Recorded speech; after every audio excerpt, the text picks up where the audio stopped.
There is something deeply strange about human behavior that most people never fully confront. We often know exactly what is good for us and still choose not to do it. And at the same time, we are painfully aware of what is harming us. Yet we continue anyway. You know you should sleep earlier, but you scroll for just 5 more minutes.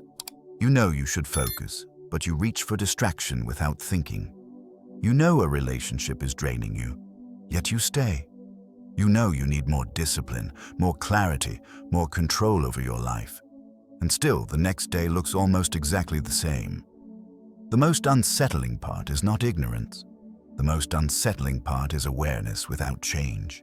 Because when this keeps happening, people begin to turn against themselves. I'm weak.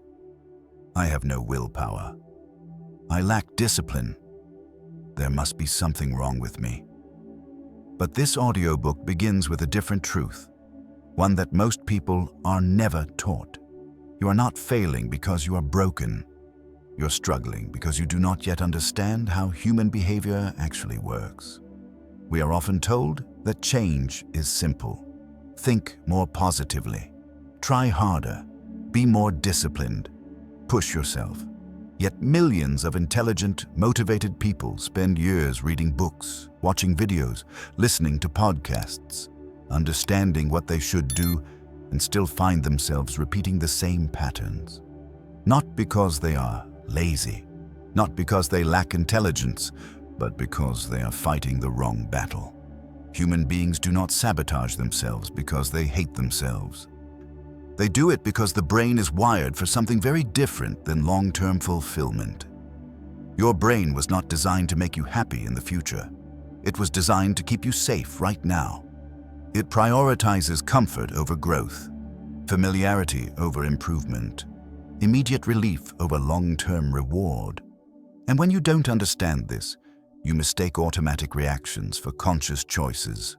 You believe you are deciding. In reality, much of your behavior is being driven by unconscious emotional habits. You don't choose procrastination. You avoid discomfort. You don't choose distraction. You seek relief. You don't choose self-sabotage. You follow what feels safe. This is why so many capable people with talent, insight, and potential, continue to act against their own best interests.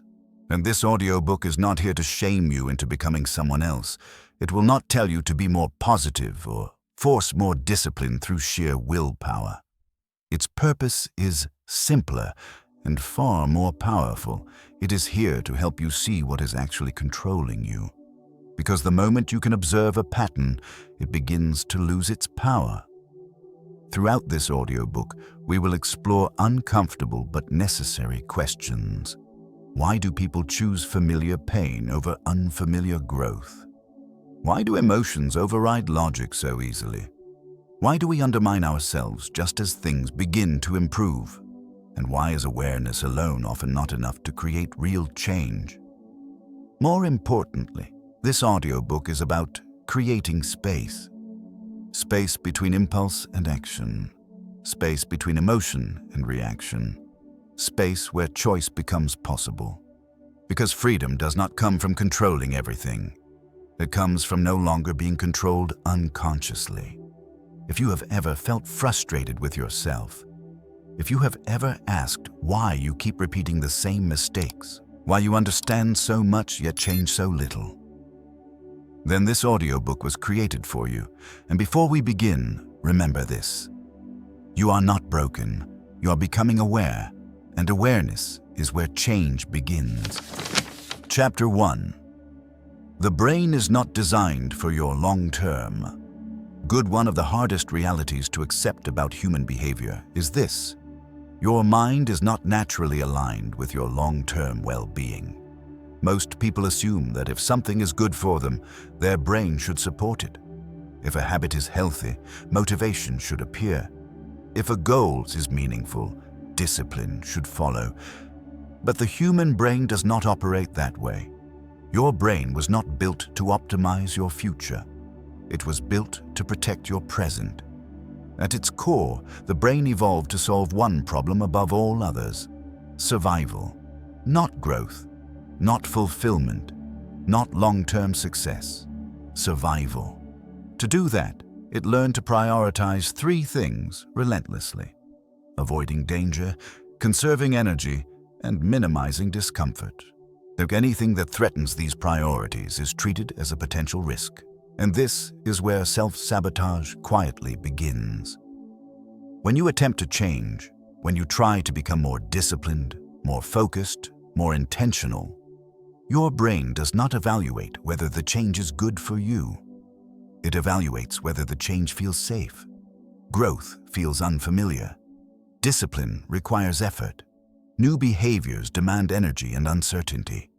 So instead of support, you feel resistance. Not dramatic resistance, not obvious refusal, but subtle hesitation, mental friction, an urge to delay, a desire to retreat into something familiar. Because familiarity signals safety to the brain, even when it causes harm.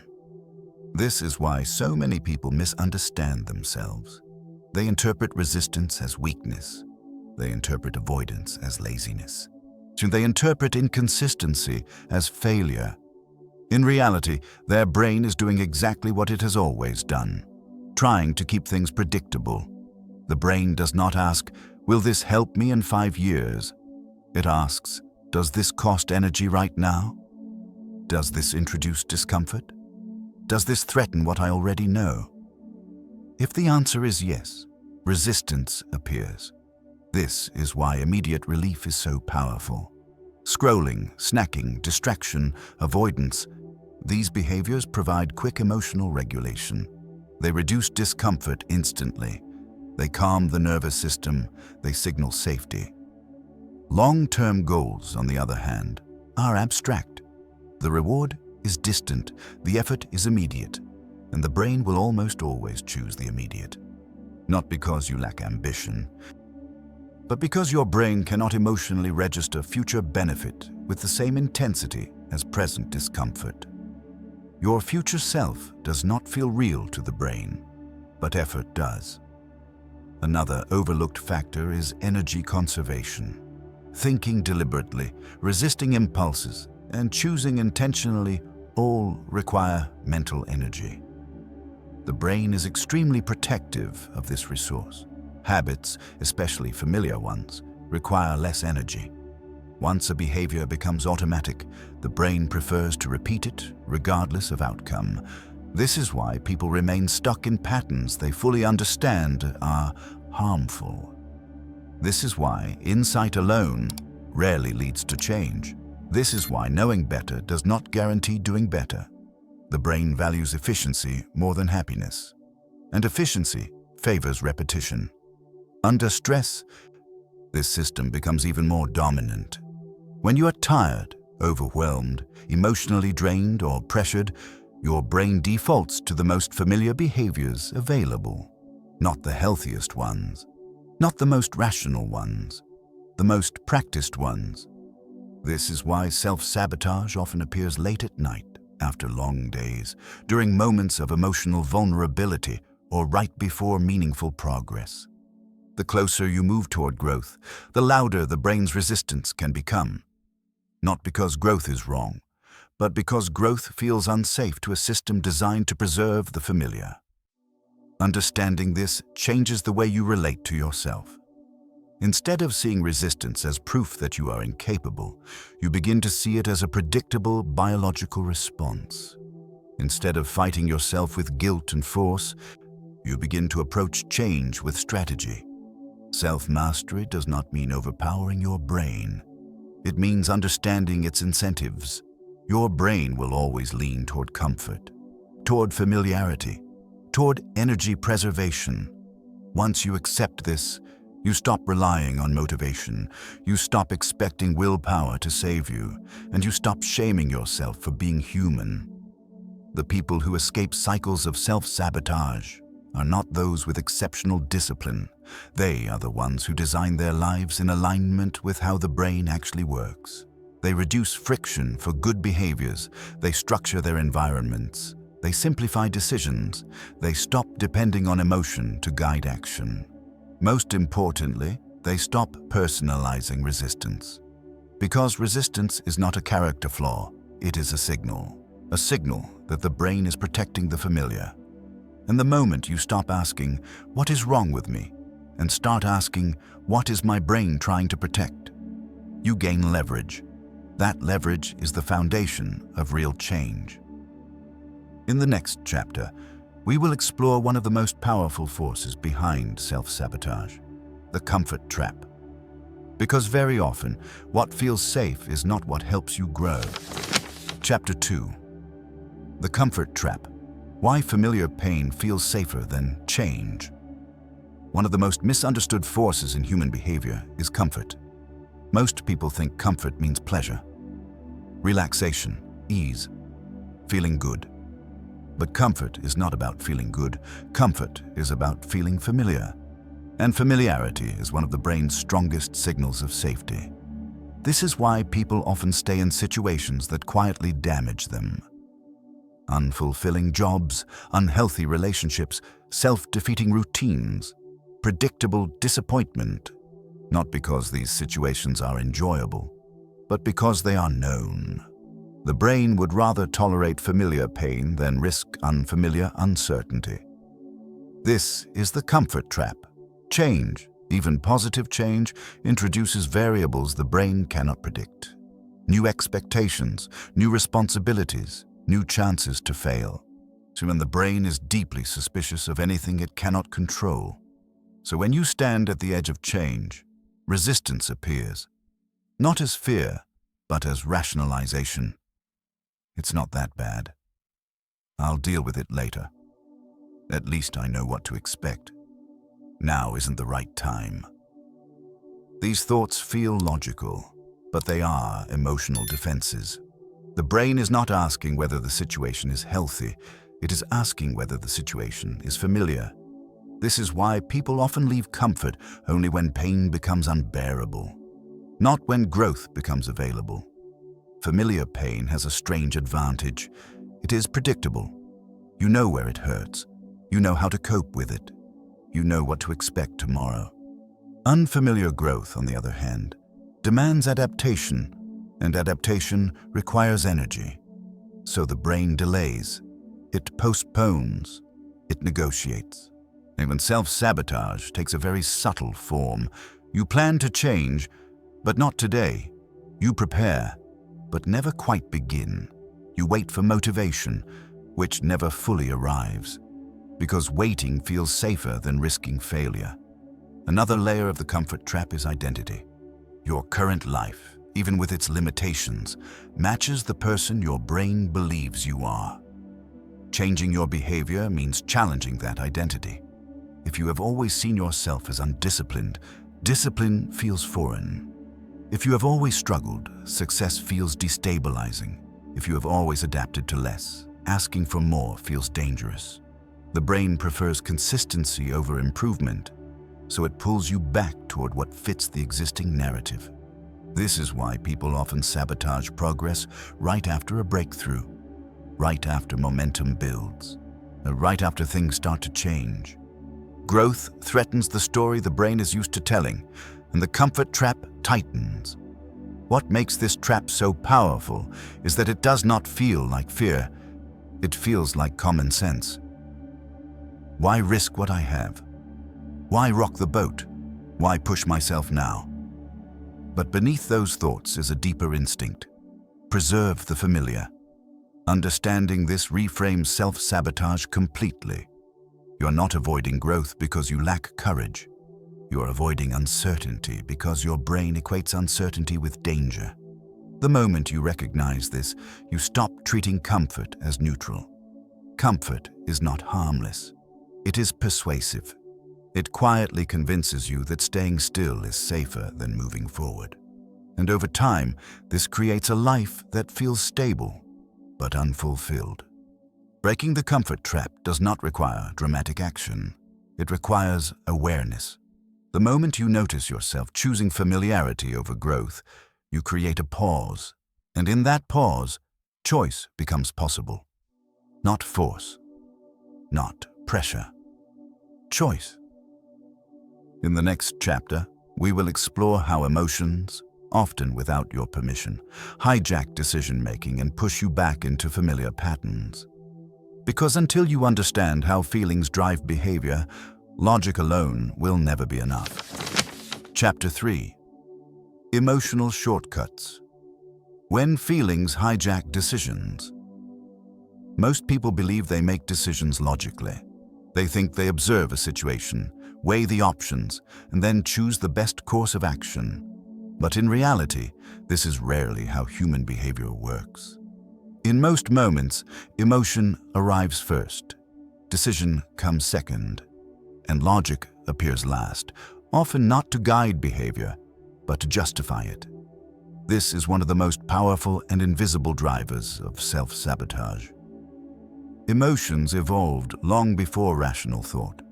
They exist to help the body respond quickly to threats and opportunities. Fear prepares you to escape. Desire pulls you closer. Discomfort pushes you away. These reactions happen automatically, without permission. By the time you're consciously aware of what you feel, and your nervous system has often already decided how to act. This is why people so often say, "I don't know why I did that." They did not decide in the way they think decisions are made. They reacted. Emotional shortcuts are the brain's way of saving time and energy. Instead of carefully analyzing every situation, the brain asks a faster question: how does this feel? If something feels uncomfortable, threatening, or overwhelming, the brain looks for the quickest way to regulate that feeling, not the healthiest way, the fastest way. This is where many self-sabotaging behaviors begin. Procrastination is not a time management problem. It is an emotional regulation strategy. Avoidance is not laziness. It is relief-seeking. Distraction is not a lack of focus. It is a way to escape internal discomfort. When you feel anxious, bored, or insecure or uncertain, your brain looks for something familiar that will soften the feeling immediately. Food, entertainment, scrolling, checking messages, putting things off. These actions are not chosen because they are beneficial. They're chosen because they work, temporarily. The problem is that emotional relief is short-lived while the consequences accumulate. Over time, the brain learns a simple association. Uncomfortable emotion equals escape behavior. And because this association is reinforced repeatedly, it becomes automatic. Most people never notice this process happening. They believe they are choosing distraction, procrastination, or avoidance because they don't feel like doing something. But not feeling like it is simply the conscious label placed on an emotional reaction that has already occurred. The emotion hijacks the decision before logic even enters the conversation. This is why insight alone rarely creates change. You can fully understand that a habit is harmful and still repeat it. You can know exactly what you should do and still fail to act. Because knowledge does not override emotion. Emotion overrides knowledge. Another reason emotional shortcuts are so powerful is that the brain is designed to avoid emotional pain more urgently than physical discomfort. Rejection, shame, failure, uncertainty. These feelings activate the same survival systems as physical threats. So when a task carries the possibility of failure, judgment, or inadequacy, the brain reacts as if danger is present, and it responds with avoidance. This is why people often avoid starting things that matter most to them, and not because they do not care, but because they care deeply. The more important something is, the more emotional weight it carries, and the more emotional weight it carries, the more resistance appears. This creates a painful paradox. The things that could most improve your life are often the very things your emotions push you away from. When this happens repeatedly, people begin to identify with the behavior. I'm just not disciplined. I'm not the kind of person who follows through. I always mess things up. But what they are actually experiencing is an unmanaged emotional system. The brain is not asking, is this aligned with my values? It is asking, how do I stop feeling this right now? And unless there is awareness, the answer becomes habitual.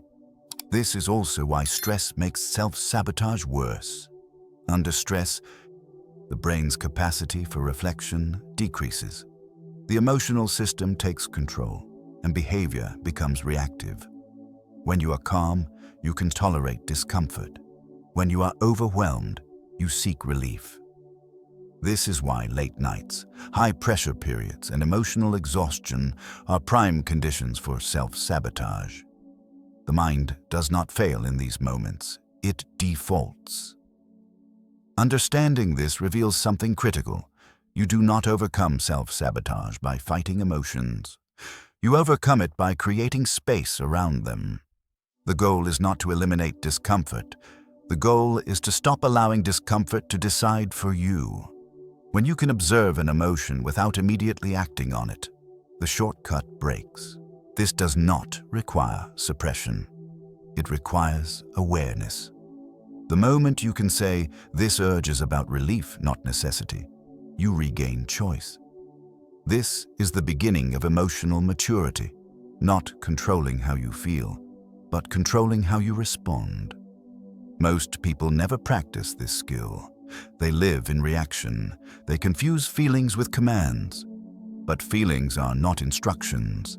They are signals, and signals can be observed without being obeyed. In the next chapter, we will explore how identity, the stories you tell yourself about who you are, can quietly reinforce emotional shortcuts and lock self-sabotage into place. Because until identity is addressed, behavior will always drift back to what feels familiar. Roming Tiptuk, Chapter Bon, Vietiang An. Koang Mot Nahin words. Gyu Jung Gyong Audiobook Tram. Mindset, Human Behavior. Noi Mak Chat Kitu Chapter Ba. Chapter 4. Identity Conflict, Acting Against the Person You Want to Be. One of the deepest and least discussed causes of self-sabotage is identity conflict. Most people believe their actions define who they are. In reality, it often works the other way around. Who you believe you are quietly determines how you act. Every person carries an internal identity, a story about themselves that feels stable, familiar, and true. I'm not disciplined. I'm not confident. I always struggle. I'm the kind of person who starts but never finishes. These identities are rarely chosen consciously. They are formed slowly through repetition, past experiences, and emotional memory. And once an identity is established, the brain works hard to protect it. Not because the identity is positive, but because it is known. This creates a powerful tension when you try to change. You may want better habits, more control, more success. But if those behaviors conflict with the identity your brain is attached to, resistance appears, not as logic, not as argument, but as discomfort. This is why change can feel strangely wrong, even when it is clearly beneficial. Imagine someone who has always seen themselves as disorganized. When they attempt structure, discipline feels unnatural, foreign, uncomfortable. Or someone who has always struggled financially. When stability begins to appear, anxiety rises, because success challenges the internal narrative they are used to living with. The brain values identity consistency more than improvement. Consistency feels safe. Inconsistency feels threatening. So when behavior begins to move away from identity, the brain intervenes. It creates doubt. It amplifies fear. It pulls you back toward familiar patterns. This is not self-hatred. It is self-preservation of the identity. This is why people often sabotage themselves right after progress. They start a routine, then break it. They gain momentum, then disappear. They approach success, then retreat. On the surface, it looks irrational. Underneath, it is an identity correction. The brain is saying, this is not who we are. And unless the identity shifts, behavior eventually returns to alignment with it. This is also why affirmations often fail. You can tell yourself, "I am disciplined, I am confident, I am focused." But if these statements contradict years of emotional evidence, the brain rejects them. Identity is not changed by repetition of words. It is changed by repeated experience. Now, and until that experience accumulates, old identities remain dominant. Another layer of identity conflict is social expectation. People unconsciously adapt to the roles others assign them. The reliable one, the struggling one, the quiet one, the irresponsible one. Changing behavior can disrupt these roles, and disruption introduces social risk. If you become more disciplined, people may expect more from you. If you become more confident, relationships may shift. If you stop self-sabotaging, excuses disappear, and the brain notices this. It asks not only, "Is this safe for me?" but also, "Is this safe for my place in the group?" Belonging has always been essential to survival, so identity becomes anchored not just internally, but socially.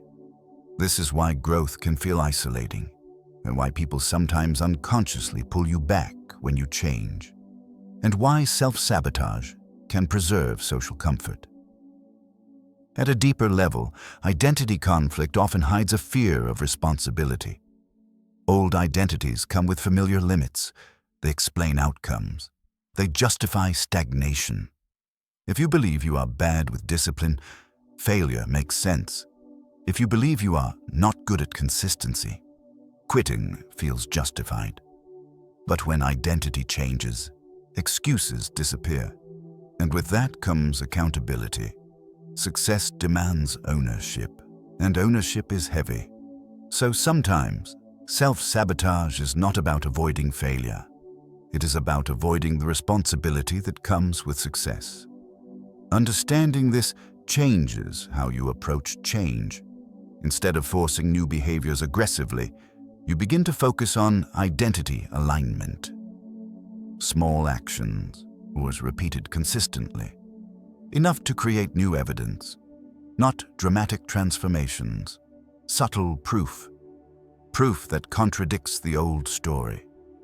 Each time you act in alignment with the person you want to become, even briefly, you weaken the old identity.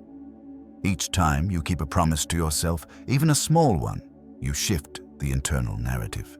This is how identity evolves. Not through motivation, not through pressure, but through accumulation.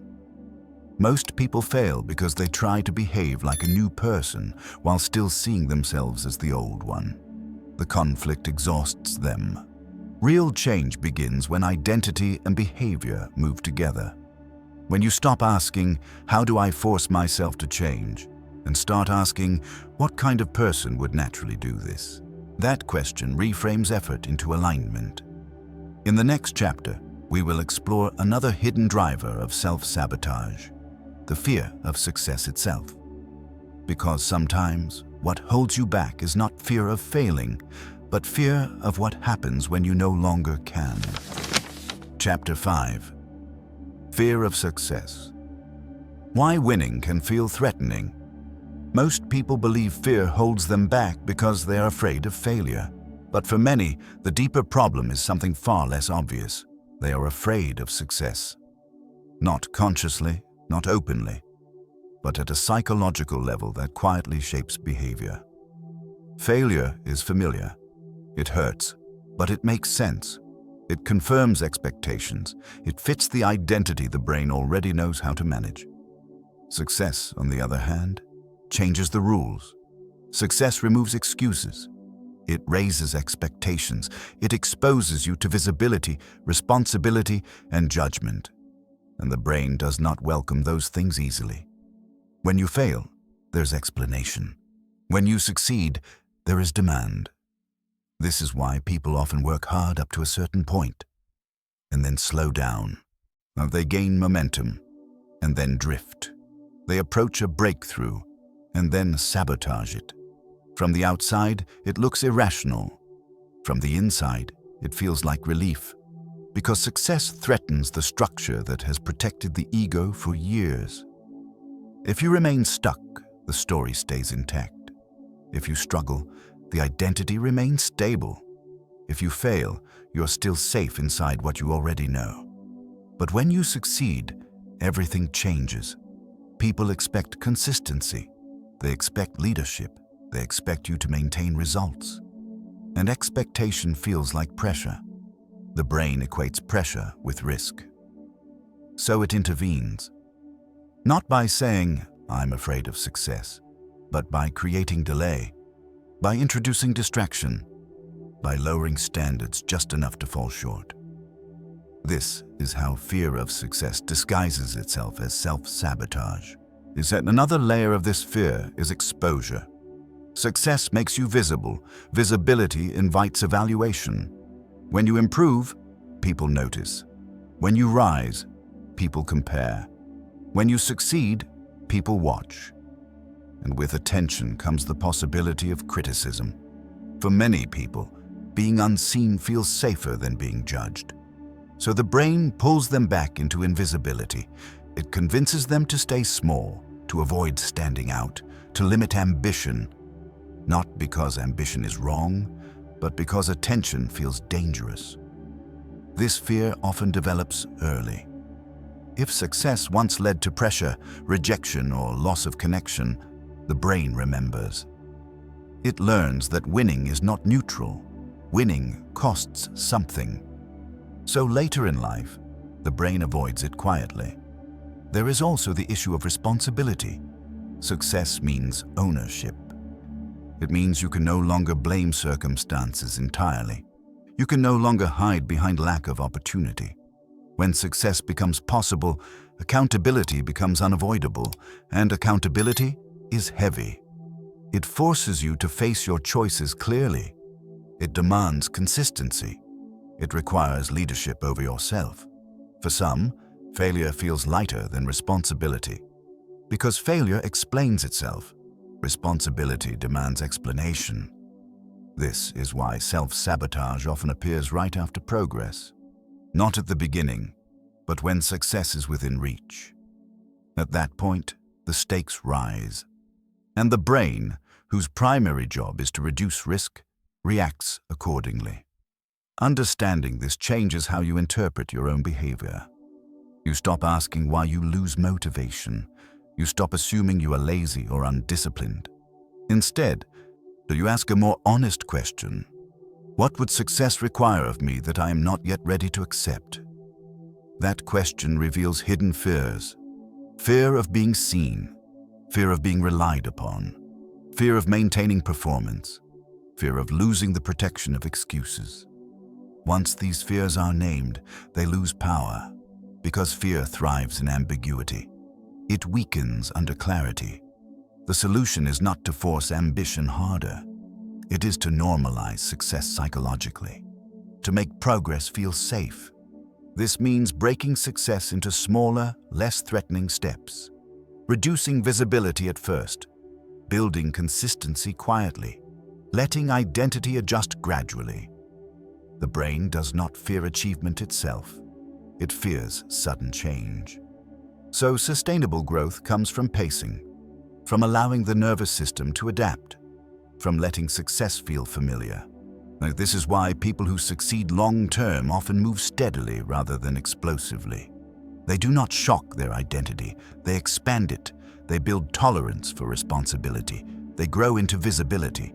They let expectation increase gradually, and as a result, self-sabotage loses its grip, because there is nothing left to protect against. Fear of success dissolves when success no longer feels like a threat to identity, safety, or belonging. In the next chapter, we will explore another critical factor that fuels self-sabotage: mental fatigue and decision overload. Because even when fear is addressed, an exhausted mind will always return to old patterns, and understanding that may be the most practical insight of all. One of the quiet reasons fear of success is so difficult to detect is because it rarely feels like fear. It feels like hesitation, like overthinking, like waiting for the right moment. People imagine fear as something dramatic: panic, anxiety, resistance. But fear of success often shows up as calm delay. I'll take this seriously next month. I need to prepare a bit more. I'm not quite ready yet. These thoughts feel responsible. They feel mature, but underneath them is avoidance. Success changes your position in the world. When you succeed, you can no longer hide behind uncertainty. You can no longer say, "I didn't know." You can no longer blame external conditions as easily. And the brain notices this loss of protection. Failure is familiar.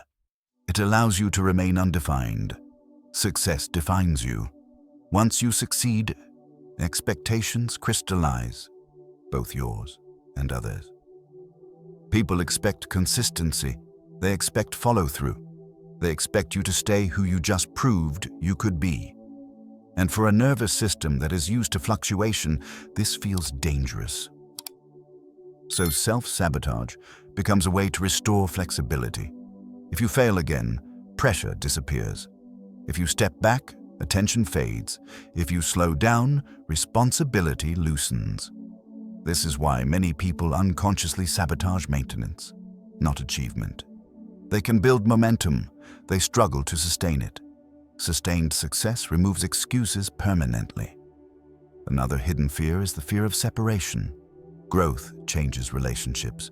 When you improve, not everyone grows with you. Some relationships become misaligned. Some dynamics shift. Some connections quietly weaken. The brain is deeply sensitive to social loss. So even when success is desirable, the possibility of relational change triggers resistance.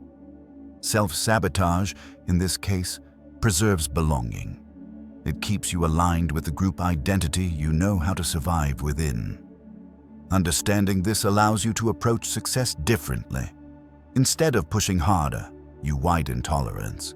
You let success arrive gradually. You normalize responsibility slowly. You expand identity instead of replacing it. Success becomes less threatening when it stops feeling sudden. Chapter 6. Mental fatigue and decision overload. Even when fear is understood and identity begins to shift, self-sabotage often continues for one simple reason: the mind is exhausted. Most people underestimate how much mental energy it takes to live in the modern world. Every day, you make hundreds of decisions. What to focus on, what to ignore, how to respond, what to prioritize, what to delay. Each decision draws from the same limited cognitive resource. And when that resource runs low, behavior changes. Not gradually, automatically. Mental fatigue does not announce itself loudly. It does not feel like collapse. It feels like indifference. Motivation fades. Impulse control weakens. Short-term relief becomes irresistible. This is where decision overload quietly fuels self-sabotage. When the brain is fresh, it can tolerate discomfort. It can pause before reacting. It can hold long-term goals in mind. But when the brain is tired, it stops negotiating. It defaults. And default behavior is almost always familiar behavior. This is why self-sabotage so often appears at the end of the day, late at night, after long periods of effort, during emotionally demanding weeks. It is not a lack of values. It is a lack of energy. Self-control is not a personality trait. It is a state-dependent capacity. When energy is high, discipline feels possible. When energy is low, discipline feels unrealistic. The brain's priority shifts from optimization to survival. How do I get through this moment? Replaces, what is best for me long-term? And the quickest way through discomfort is relief. Since this is why people sabotage progress even when they deeply care about their goals. They are not choosing against themselves. They are choosing rest poorly. Another overlooked factor is decision saturation. Every unresolved choice creates background mental noise. Open loops, pending tasks, unfinished plans. The brain does not like open loops. They drain attention quietly. When too many are present, cognitive load increases. And with increased load, the brain simplifies behavior. Simplification means fewer decisions. Fewer decisions mean defaulting to habit. This is why people often repeat behaviors they consciously want to change. It requires less mental effort than creating a new response. The brain is not asking, "Is this ideal?" It is asking, "Is this easy?" And ease wins when energy is depleted. This also explains why motivation-based systems fail. Motivation fluctuates, energy fluctuates, but habits persist. If your progress depends on how you feel, it will collapse under fatigue. This is not weakness, it is mechanics. High performers do not rely on constant discipline. They reduce the number of decisions required. They simplify, they automate, they structure. Not because they are more driven, but because they understand cognitive limits. The more choices you remove, the less willpower you need. This is why environments matter so much. An environment that requires constant resistance will eventually win. An environment that supports the desired behavior quietly sustains it. When mental fatigue sets in, the environment becomes the decision maker.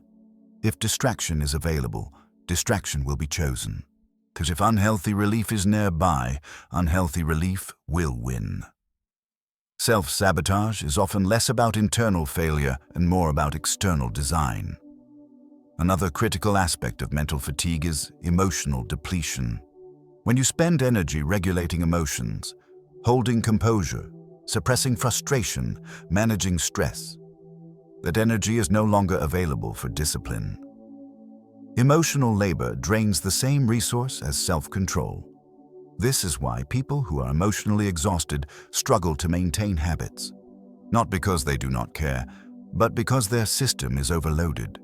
And when overload occurs, the brain prioritizes relief above all else. Understanding this changes how you approach change. You stop asking, "Why can't I stay consistent?" and start asking, "Where is my energy being spent?" You stop blaming yourself for lapses and start designing for sustainability. Sustainable discipline does not demand constant effort. It reduces demand. It shortens decision paths. It eliminates unnecessary choices. It creates defaults that align with long-term goals. This is why routines are powerful. Not because they are rigid, but because they remove decision-making from moments of fatigue. When behavior is pre-decided, fatigue loses leverage. This is also why recovery matters. Sleep, rest, mental space. These are not rewards for productivity. They are prerequisites for self-control. A tired mind cannot choose well, no matter how strong the intention. Self-sabotage thrives in exhaustion. Clarity thrives in recovery. Once you see this, you stop interpreting lapses as moral failure. You recognize them as system failure. And systems can be redesigned. In the next chapter, we will confront a difficult truth. Why awareness alone is not enough to break self-sabotage. Because understanding behavior does not automatically change it. And knowing why you struggle does not guarantee that you will stop. That realization will lead us to the most practical shift of all. One of the most overlooked contributors to mental fatigue is not effort, but unfinished thinking. Every unresolved decision quietly drains energy. Things you intend to do later, conversations you haven't had, plans you haven't clarified. These open loops remain active in the background of the mind. They do not shout, they whisper. And over time, they exhaust you. This is why mental fatigue can exist even on days when you didn't do much. Your brain has been carrying weight invisibly. When cognitive load increases, the brain seeks simplicity, and the simplest option is always the familiar one. This is why decision overload does not lead to bad decisions. It leads to no decisions, avoidance, delay, default behavior. Self-sabotage often appears not because you chose poorly, but because choosing at all became too expensive. Another factor is emotional residue. Emotions that are not processed linger. Frustration from work, tension from conflict, pressure from expectations. Each emotion consumes regulatory capacity, and once that capacity is depleted, impulse control collapses. This is why doing everything right still leads to relapse. The system is overloaded. Recovery, then, is not laziness. It is maintenance. Rest is not a reward for discipline. It is the condition that makes discipline possible. People who sustain progress protect their energy aggressively. They reduce decisions. They simplify routines. They say no early, not because they lack ambition, but because they understand cost. Self-sabotage decreases dramatically when energy is respected. Chapter 7. Why awareness alone is not enough. At this point, many people experience a sense of clarity. They recognize patterns. They understand why they sabotage themselves. They can name the forces at work: emotion, identity, fatigue, fear. And yet, something frustrating remains. Despite all this understanding, behavior often does not change. This leads to a dangerous conclusion. If I know what's wrong and still can't fix it, something must be wrong with me. But this conclusion is false. Awareness is powerful, but it is incomplete. Understanding behavior does not automatically override it. Insight does not dismantle habit. Clarity does not replace structure. The brain does not change through explanation alone. It changes through repetition, environment, and consequence. Most people overestimate the power of insight and underestimate the power of systems. They believe that once they see the problem, action should follow naturally. But the brain does not operate on truth. It operates on conditioning. You can fully understand that touching fire burns you. But if your hand moves automatically, knowledge arrives too late. The same is true of self-sabotage. By the time awareness appears, the behavior may already be in motion. This is why people repeatedly say, "I knew better, but I still did it." They are not lying. They are describing a system where awareness exists, but leverage does not. Awareness creates the possibility of change. It does not guarantee it. To change behavior, awareness must be paired with interruption. An interruption slows the automatic response long enough for choice to enter. Without interruption, awareness becomes observation without power. This is where most self-improvement efforts fail. People collect insight like information, but never convert it into friction. They know what triggers them, but do not change the conditions around those triggers. They understand their habits, but leave the environment untouched. The brain learns through consequence, not intention. If a behavior continues to deliver relief, comfort, or escape, it will repeat, regardless of how much you understand it. This is not stubbornness, it is conditioning. Another reason awareness alone fails is emotional momentum. When emotion rises, cognitive access narrows. The brain shifts into reaction mode. In these moments, abstract insight loses relevance. You are not thinking about your long-term goals when you are overwhelmed. So you're thinking about stopping the discomfort. Unless a system is already in place, emotion will win. This is why people often say, "I understand this when I'm calm," but not when it matters. Calm awareness is not the same as activated awareness. Activated awareness requires pre-commitment. It requires decisions made in advance, before emotion takes control. This is why structure is essential. Structure is not rigidity, it is protection. It removes decision-making from moments when decision-making is unreliable. When behavior is pre-decided, awareness becomes reinforcement rather than resistance. Another overlooked factor is the ego's relationship with awareness. Insight can create a false sense of progress. Understanding feels productive. It feels like movement. But understanding without action can become a form of avoidance. Not you analyze instead of act. You reflect instead of change. You stay in the mental space where effort is safe. This is subtle self-sabotage. The mind convinces itself that clarity is enough, because action would require risk. So awareness becomes comfort rather than catalyst. True change begins when awareness is treated as a tool, not a solution. A tool must be applied. This means designing systems that assume failure, that expect fatigue, that account for emotion, not systems that rely on motivation or discipline alone. For example, if distraction is your weakness, awareness is not enough. The environment must change. If procrastination appears under stress, awareness is not enough. The task must be broken down. If exhaustion triggers relapse, awareness is not enough. Recovery must be prioritized. Every pattern requires a structural response. This is where many people resist. Structure feels limiting. It feels like giving up freedom. But unstructured life does not create freedom. It creates reactivity. Structure creates freedom by removing unnecessary struggle.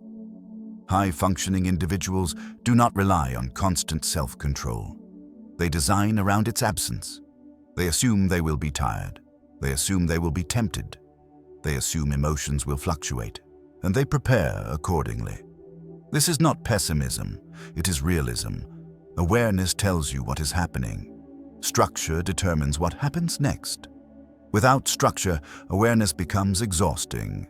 You notice everything, but change nothing. With structure, awareness becomes leverage.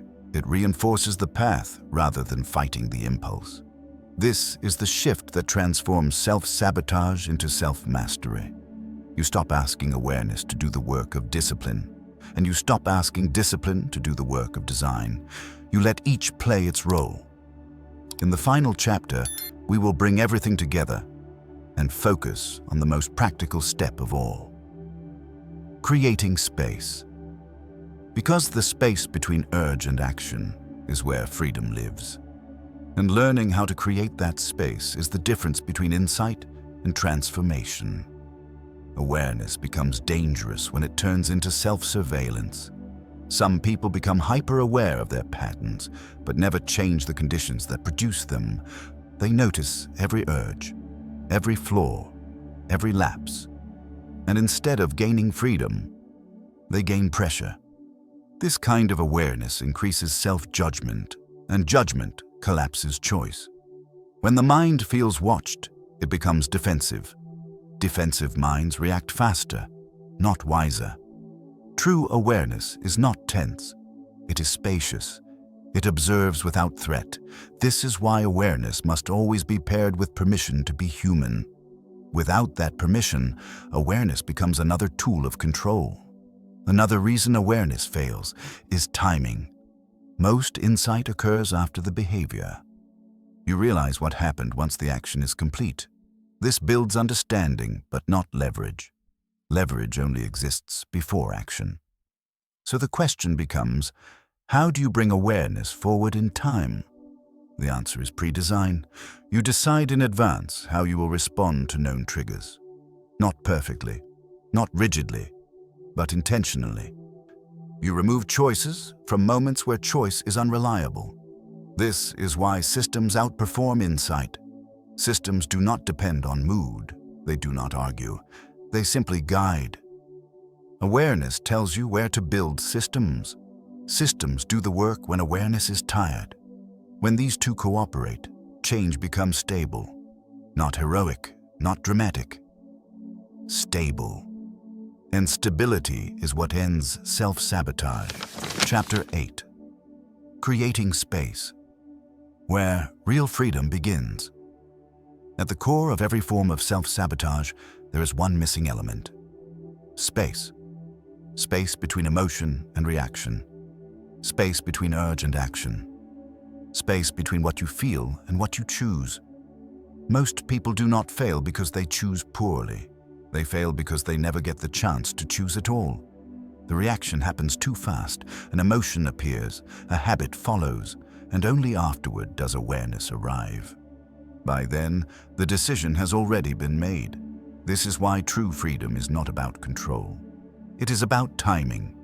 The ability to pause, even briefly, changes everything. When there is no space, behavior is automatic. When space exists, behavior becomes intentional. This space does not require willpower. It requires interruption. An interruption is the moment the automatic loop is broken, not permanently, not dramatically, just enough to slow it down. Because when the loop slows, choice enters. Most people believe they need to eliminate urges in order to change. This belief keeps them stuck. Urges are not the enemy. They are signals. Signals that something inside you wants relief, safety, or comfort. Trying to suppress urges strengthens them. Observing urges weakens them. This is where many people misunderstand self-control. Self-control is not resistance. It is awareness with distance. When you can feel an urge without obeying it immediately, the urge loses authority. You stop treating feelings as commands. Instead, you treat them as information. This is the skill that separates reaction from response. The space you create does not need to be long, and it does not need to be perfect. Even a few seconds are enough. A breath, a pause, a moment of recognition. This is an urge.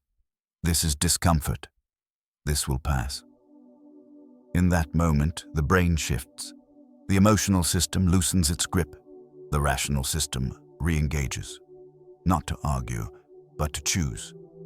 Choice is quiet. It does not shout like impulse.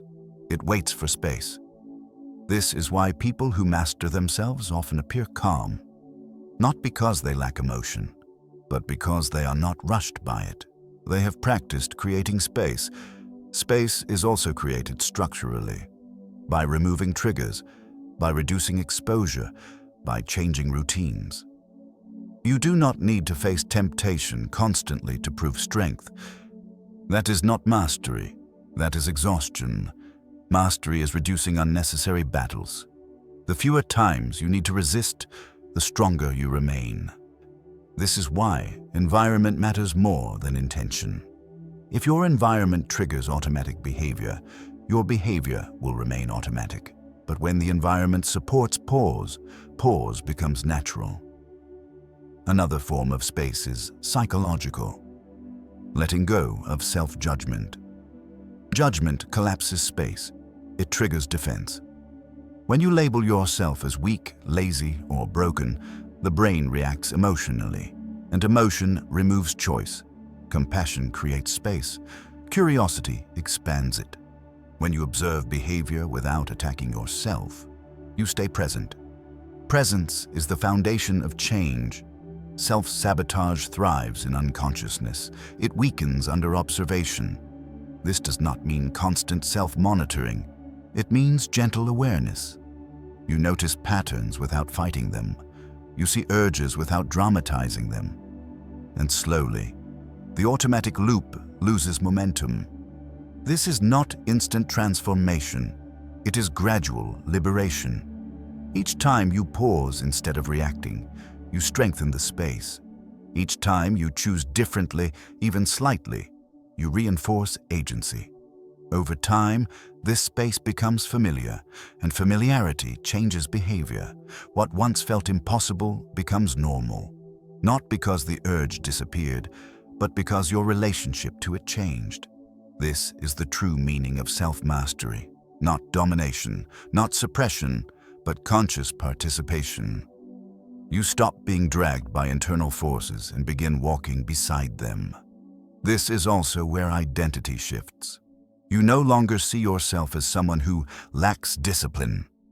You see yourself as someone who can pause. And that identity is powerful, because a person who can pause can choose. And a person who can choose is no longer controlled. The goal is not perfection. You will still react sometimes. You will still fall back into habits, but the difference is awareness. Each lapse becomes information. Each urge becomes practice. You are no longer fighting yourself. You are learning yourself, and learning creates freedom. By now, one truth should be clear. You are not sabotaging yourself because you are weak. You are doing it because you are human. Human behavior follows patterns, and patterns can be interrupted. The moment you stop demanding perfection and start creating space, change becomes possible. Not forced, not dramatic, but real. In the outro, we will bring everything together and turn understanding into practice, because insight is only the beginning. What matters now is how you move forward with awareness, space, and choice. One of the most important realizations you can have is this: you do not need to win every moment in order to change your life. You only need to interrupt the pattern often enough for it to lose dominance. Most people believe change requires constant strength, but strength is inconsistent by nature. Attention, however, can be trained, and attention is far more powerful than force. When you learn to notice the exact moment an urge appears, not 5 minutes later, not after the mistake, but as it arises, you reclaim agency. That moment is small, quiet, easy to miss, but it is where everything shifts. This is why slowing down is so critical. Not slowing your goals, slowing your reactions. Speed is the enemy of choice. And the faster you react, the less freedom you have. Modern life trains people to move quickly, scroll quickly, respond quickly, decide quickly. But self-mastery requires the opposite skill. Deliberate slowness, not in action, but in response. You can act decisively after you pause. But without the pause, action is only reaction wearing a mask. Another subtle truth is that space feels uncomfortable at first. When you stop reacting immediately, you feel exposed. The discomfort you used to escape is suddenly present. This is where most people retreat. They mistake discomfort for danger. But discomfort is not a signal to escape. It is a signal that a habit has been interrupted. This is a critical distinction. Growth does not feel like relief. It feels like tension, briefly. And that tension is not harming you, it is recalibrating you. If you can stay with that discomfort for a few seconds longer than before, the urge weakens. Not because you fought it, but because you did not feed it. Urges survive on immediacy. They starve in stillness. This is also why many people misunderstand relapse. A lapse does not erase progress. It reveals where space was lost. Instead of self-judgment, ask, where did the pause disappear? This turns failure into feedback, and feedback accelerates learning. Another powerful way to create space is to reduce internal pressure. Pressure compresses time. It creates urgency. Urgency collapses choice. When you demand perfection from yourself, you shorten the distance between feeling and action. Compassion lengthens it. This does not mean lowering standards. It means removing unnecessary threat. A calm nervous system creates more space than discipline ever will. This is why sustainable change feels quieter than people expect. It does not announce itself loudly. It does not rely on motivation spikes. It shows up as steadiness, as fewer dramatic swings, as less internal conflict. Over time, space becomes your default state. You no longer feel rushed by urges. You no longer feel hijacked by emotion. Not because urges stopped, but because you learned how to stand still while they pass. This is the difference between suppression and mastery. Suppression is forceful and fragile. Mastery is patient and durable. When space becomes familiar, identity shifts again. You stop seeing yourself as someone who loses control. You become someone who notices. And noticing is power, because once you can observe a pattern, you are no longer inside it. This is the quiet transformation most people never see coming. There is no dramatic breakthrough, no single moment of victory, just fewer automatic reactions, more intentional responses, and a growing sense of internal stability. This is what freedom actually feels like. Not excitement, not constant confidence, but calm. Calm is not the absence of emotion, it is the presence of space, and space is where choice lives. By now, it should be clear that self-sabotage was never the enemy. It was a signal pointing to unconscious patterns, to unmet needs, to systems that needed redesign. Once you understand that, you stop fighting yourself, and the moment the fight ends, change accelerates. In the final section, we will bring everything together, not as theory, but as practice, because awareness without application fades. And the goal of this audiobook is not understanding alone. It is living with intention in a mind that finally feels like it is working with you, not against you. As we reach the end of this audiobook, it's important to pause, not just to reflect on what you've heard, but to notice what may already be shifting inside you. Because the most meaningful change does not announce itself loudly. It begins quietly, almost unnoticed. Throughout this journey, we didn't try to motivate you with hype or promise quick transformation. We did something far more important. We looked honestly at how human behavior actually works. You saw that self-sabotage is not a moral failure. It is not a lack of intelligence. It is not proof that something is wrong with you. It is the result of systems, biological, emotional, psychological, that evolved to protect you, not to perfect you. Your brain seeks safety, not fulfillment. Your emotions seek relief, not long-term strategy. Your habits seek efficiency, not meaning. And when these systems run unconsciously, they pull you back toward what is familiar, even when the familiar is limiting. This understanding changes everything, because when you stop interpreting self-sabotage as personal weakness, you stop fighting yourself. And the moment the fight ends, clarity appears.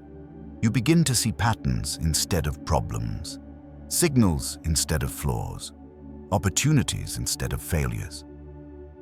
The chapters you listened to were not meant to overwhelm you with insight. They were meant to give you language for experiences you've already had. Moments when you knew better but acted otherwise. Moments when progress stalled right before a breakthrough. Moments when fatigue erased intention. Moments when comfort disguised itself as logic. None of those moments define you, and they simply reveal how the mind works under pressure. And now, you know something most people never fully understand.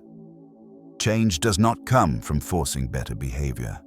It comes from creating better conditions, from reducing friction instead of increasing pressure, from designing environments instead of relying on willpower, from creating space instead of demanding control.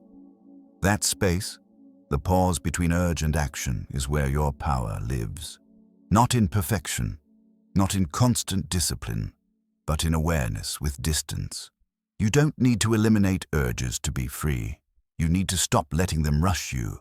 You don't need to win every moment. You need to interrupt the pattern often enough for it to loosen. And you don't need to become someone else overnight. You need to act again and again, sunk in small ways that align with who you are becoming. This is how identity changes, quietly, gradually, through repetition, not declaration. As you move forward, resist the urge to turn this audiobook into another standard you must live up to. That would only recreate the pressure that fuels self-sabotage. Instead, let it be a reference point, a reminder that when you struggle, it is not because you are failing. It is because a system is being exposed. When you notice yourself slipping into old habits, pause, not to judge, but to observe. Ask simple questions. What am I trying to escape right now? What does this urge want for me? Where can I create a little more space? Even asking those questions is progress, because progress is not defined by how often you fall. It is defined by how quickly you return to awareness. Some days, that return will be immediate. Other days, it may come later. Both are part of the process. Real self-mastery is not rigid. It is resilient. It allows room for imperfection without losing direction, and over time, something subtle but powerful happens.